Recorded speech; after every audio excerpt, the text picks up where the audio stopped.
And gals, welcome back to the channel. Sorry that you can't really see a great deal on the video.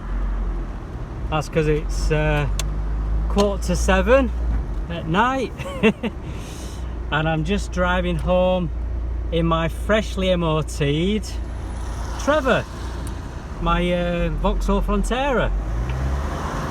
Anybody who's seen the video that I did earlier, and I uploaded it earlier today, will see that I was driving to work in him and wondering if he was going to pass the MOT. Good news is he has passed. He's just got three or four little advisories, ones that I kind of knew about anyway. The two front tyres are they're starting to get a bit perished and they're a bit cracked in the treads. It was actually an advisory last year, but when I've checked the MOT history, he's done less than 30 miles in the last year, and that is why, guys, he's now up for sale. So now with a fresh MOT, he's going up for sale. I hate to do it because I absolutely love him to bits. He's a fantastic old truck. He's in such great condition, you know, for his age. I mean, a lot of you guys who know me know that my job is working as a vehicle inspector and a stock manager, and I come under the heading of quality controller, which also includes being a valet manager at a car dealership. So I make sure basically that all the cars that come to site are prepped in terms of cosmetics, so like wheels, paint, the actual valeting, cleaning, and then I actually take the photos of them as well for the company website. So I look after all of that, and I also look after the sold cars. When the sold cars need to come through to be valeted, I make sure that they're up to spec, up to standard, ready for going out to the customers. So with that said, I work with more modern cars on a day in, day out basis, and I can honestly say that a big huge majority of the modern cars that I work with, which are generally between 7-8 year old, anywhere up to 1 year old, 18 months, 2 year old, are not as good condition as Trevor is. You know, a lot of the cars that I deal with have been repainted and they've had accidents, they've needed, you know, loads of work done on them. They've been absolutely filthy inside. You know, there's carpets have been trashed, the seats have been ripped. I had one only just this week. I had to send to the trimmers to have a big section of the seat replaced because the seat was all ripped.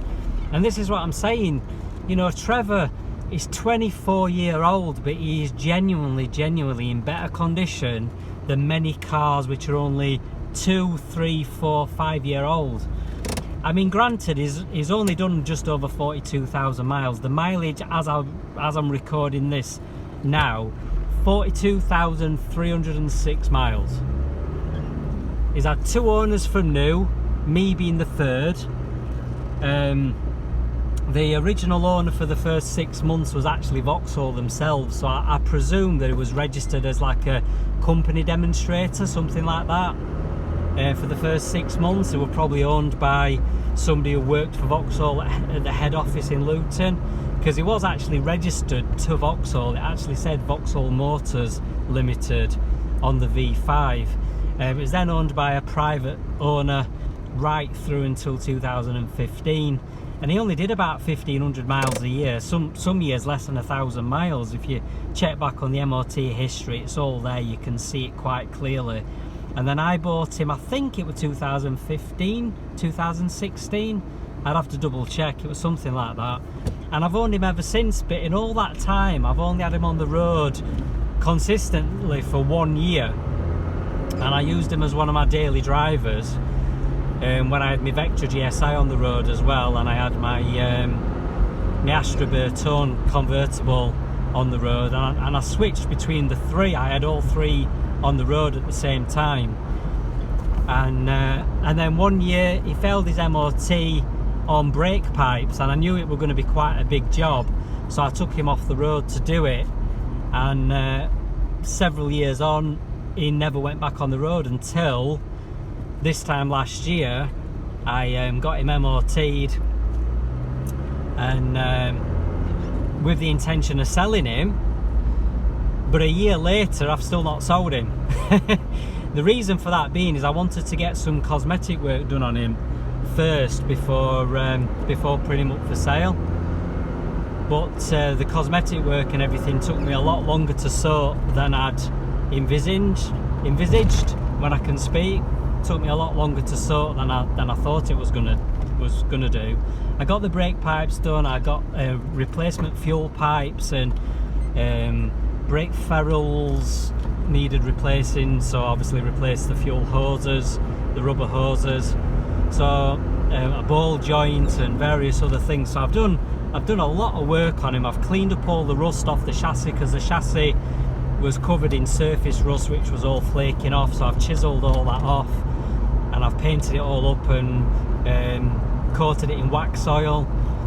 Then I had, if you've seen the videos, I had the metal bracket tank, fuel tank protector, that was all rotten, so I had to replace that with one off an Isuzu Trooper, which isn't actually an easy job because the Isuzu Trooper tank has got different brackets, so I had to weld the brackets off the Frontera one onto the Trooper fuel tank carrier, which is again not a particularly difficult job, it's just time consuming and, you know, it takes a fair bit of time to do. And again, there's videos on the channel of me doing that, so that was another job. Ooh, nice big puddle.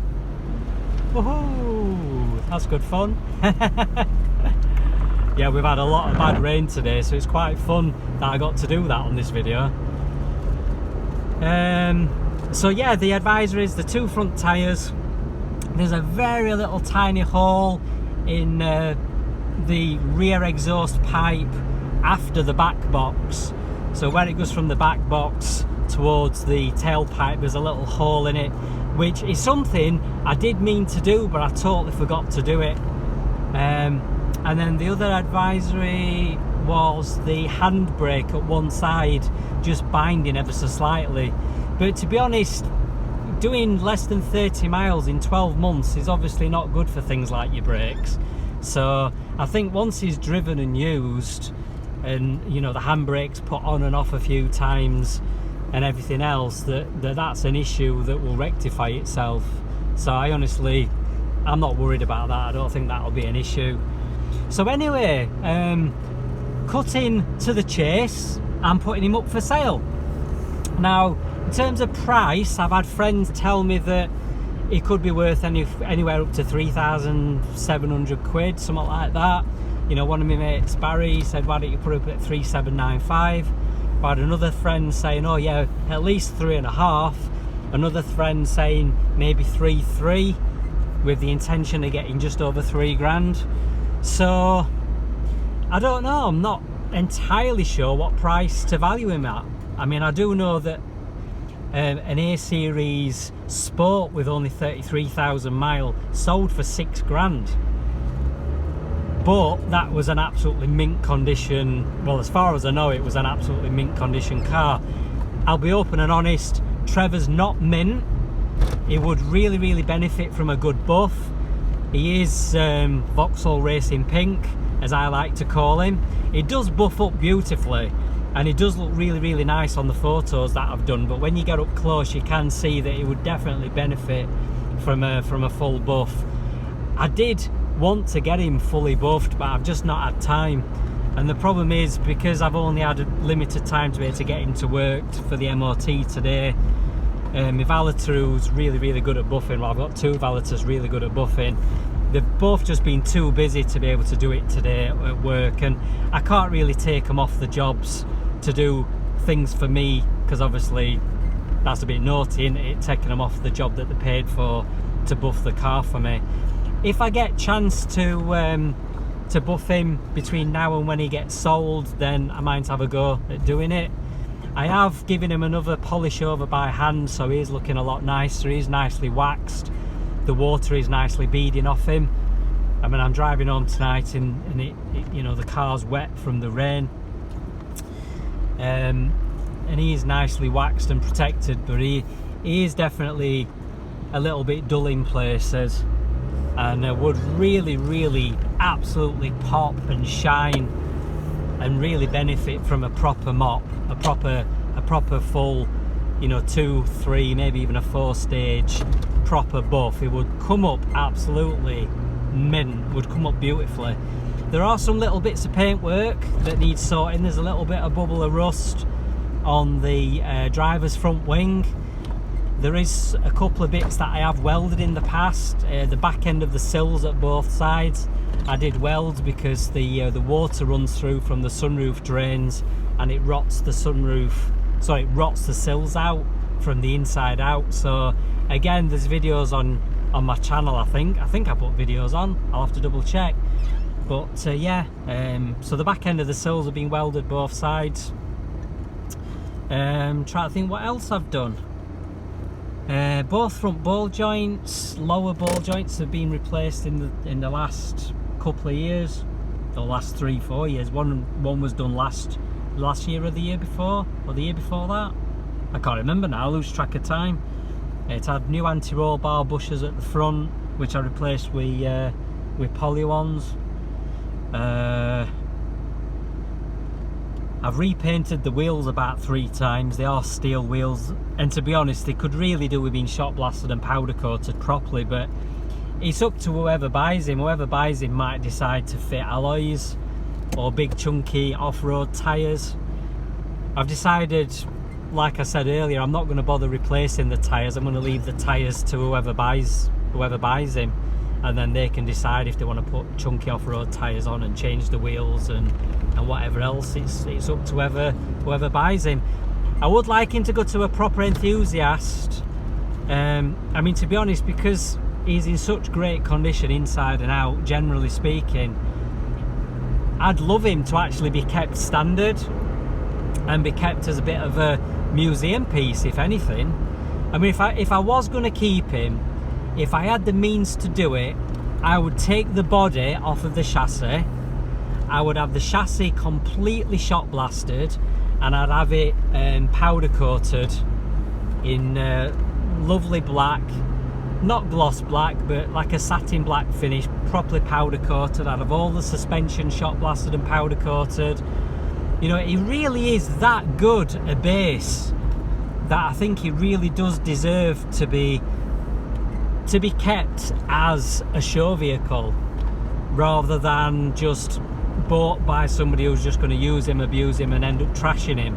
I really do want him to be bought by an enthusiast who's going to love him, and not just going to paint him matte green and put big chunky tyres on and go bombing through off-road mud baths and driving down through trees and wrecking his paintwork and everything else. I don't really want that to be the kind of person who buys him. I want him to be bought by somebody who's a Vauxhall enthusiast, who actually wants to maybe even take him to the VBOA, the big Vauxhall show. I'd love to see him at the VBOA and actually be shown, because Fronteras are one of them vehicles that just doesn't get shown at VBOA. There isn't any showing of the Frontera Owners Club. You know, there's FOG, the Frontera Owners Group. They never have a stand at VBOA. I don't even know if they are a VBOA associated club, but I think it's a real shame that there's no Fronteras ever at the big Vauxhall shows. I think it's a real crying shame, because, you know, they are a Vauxhall. I mean, I know they're based on an Isuzu, and a lot of people will say, well, it's not a proper Vauxhall, but what is a proper Vauxhall? It's actually built in England, built at Luton. You know, when you think about it, it's actually more a proper Vauxhall than a lot of Vauxhalls that are actually built at Opel plants in Germany and Rüsselsheim and wherever else, you know. The difference is he's actually built in England at Vauxhall's Luton plant. You know, so you could argue that he's more Vauxhall than some of the proper Vauxhalls. You know what I mean? That's an argument that I'm putting forward, because other Vauxhalls, when you think about it, are basically regurgitated General Motors products with Opel badges or Holden badges or Cadillac badges or Chevrolet badges or whatever in different parts of the world. So even though this is basically an Isuzu, it's also sold in America as a Honda. So you could say that this is actually a Honda, because in some parts of the world it is a Honda. How mental's that? But yeah, if you're interested in finding out more, then leave a comment in the comments, and when I can talk to you seriously, we can exchange on private messenger, email address and whatever, and we can have a proper chat, and I can give you my phone number or whatever. We can chat one way or another, anybody who is genuinely interested.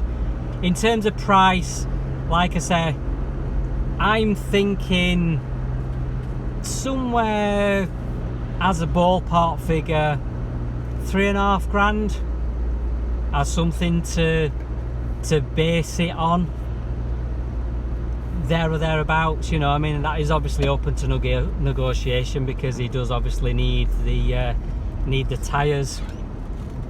They have got plenty of life left in them, to be honest, but obviously they have been advised, so they do need changing at some point soon, but they have got plenty of life in them.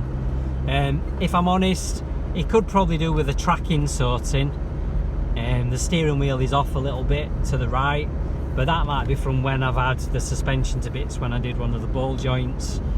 I don't know, it could just do with doing. There is a thing you can do with Fronteras as well, where you can adjust the steering box to take up any free play in the steering, and that is one little thing that I could actually do with doing, if I'm honest, because there is a little bit of free play, and it's one thing I might do these next couple of days, because I am actually off work tomorrow, so that's one thing I might do, just take up that little bit of free play in the steering box.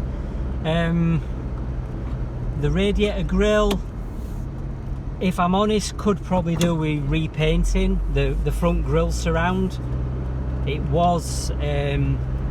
It did have quite bad flaky paint, and I did actually touch it up rather than painting it. So if I'm honest, the radiator grille could probably do with just taking off, sanding back, priming and repainting. The reason I didn't do it is because I've struggled to get the paint that's the right colour. I managed to get a touch-up paint that was the right colour to be able to touch it in and make it look better from a distance, but I couldn't get a spray paint that was the right colour, because the rear pillar trims as well, the rear, you'd probably call them the D pillar, A, B, C, D, yeah, probably the D pillar trims, they've been repainted in proper Vauxhall flame red, but they are a little bit more orange than the rest of the car. But again, they look fine until you look close. You do notice then that they are a little bit of a different shade, but they look fine stood, a couple of meters away. You don't really notice the difference. It's only close up. Again, I'm just being as honest as I can. Just telling you anything that I can think of. That's about it, I think, guys. If I think of anything else, then obviously anybody who's interested in buying him, I'll think of anything else, and I'll put it in my proper advert when I put the advert on, or I'll talk to you via email or text message or messenger or whatever else. But yeah, if you're interested, just leave a comment below, and then we'll have a chat. I'm just going to keep the video recording a little bit longer, so I can just show you a bit more of me driving him, so you can see what he's like. I've come home this way to avoid the motorway, just so I can drive him on more interesting roads rather than just being on the motorway. It does drive really, really well. It's funny, I drove a 3-year-old Ford Cougar earlier today, because I'd gone round to the MOT centre. It's the one that we use at work, and we'd got this customer's car that was in for an MOT, and it was basically a case of that car was done and ready to be collected. So I drove around in this, dropped this off, and I came back in the Cougar, and the Cougar was not as nice to drive as this is. And that was a fairly new Cougar. The suspension was really bouncy, and the seats didn't feel as comfortable. The suspension, as I said, was just really, really bouncy and wallowy. Because one thing with this, yeah, the suspension is a bit bouncy and a bit wallowy, and that's just the nature of the type of vehicle that he is. But you'd think a more modern car like the Cougar might be a bit more solid and a bit more stable, but no, it felt not as good. If I'm absolutely honest, it just didn't feel as nice. And I noticed it because obviously I'd driven Trevor and then I jumped straight in the Cougar and drove that, and I obviously noticed the difference because I got straight from one straight into the other. And then when I went to collect him, I took a BMW 1 Series for the MOT to come back in Trevor, and obviously that was a totally different car to drive, being a small little hatchback. But I jumped back in Trevor and it's so lovely to drive. I love the way that his steering feels and the clutch and the gearbox, and the gear change is lovely. In fact, the gear change is nicer in this than it is in the BMW that I drove earlier. Much nicer gear change. One thing I don't like with BMWs with manual box is how difficult some of them are to get into reverse gear. You have to give them a right hard shove across to the left to get them into reverse, whereas this, you pull it across to the right and pull it back, and it's so much nicer, so much nicer. Anyway guys, this drive's a bit boring because the cars in front are dawdling along at nearly 15 mile an hour under the speed limit. I don't know why we're driving along so chuffing slowly. I was hoping that this drive would be a bit more interesting than this, but well, not to be, unfortunately. But I think you've got a good idea of how he drives. It does drive really, really nice. He's got plenty of power, plenty of pull. My video that I did earlier was probably the better video to show how he pulled and how he drove. I have actually done another video which I think I will upload separately of me accelerating down the slip road onto the motorway. That's probably a better video actually to upload as well as this one. So yeah, I'll upload that one as well. But yeah, this video is now 20 odd minutes long, so I'll leave it there guys. Thanks a lot for watching. I'll see you next time. Bye.